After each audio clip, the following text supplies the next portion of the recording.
আসসালামু আলাইকুম। সকলের পরিচিত মুখ মিরাজ আফ্রিদিকে নিয়ে ফেসবুক, ইউটিউব সহ সমস্ত সামাজিক যোগাযোগ মাধ্যমে একের পর এক ট্রল চলছেই। ট্রলের কারণ হলো, যেহেতু আপনারা সবাই জানেন তার দুটো হাত নেই, অথচ তিনি বন্যায় যেই ফেনীতে বন্যায় মানুষ ভেসে যাচ্ছে এবং সে মানুষের পাশে দাঁড়ানোর জন্য ত্রাণ নিয়ে গেছেন।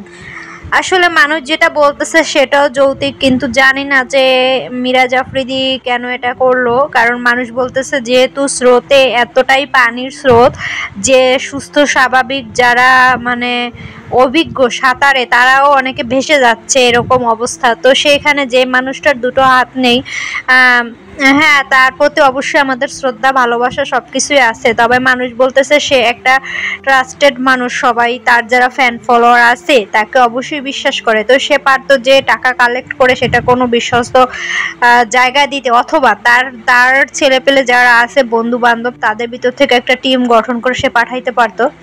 কিন্তু সে তার যে অবস্থা, তার তো সাঁতার জানা তো পরের কথা, সে তো এভাবে ধরেন যে স্রোত আসলে নিজেকে বাঁচাবে নাকি তাকে দেখবে মানুষ, নাকি মানে অন্যদের সেবা করবে।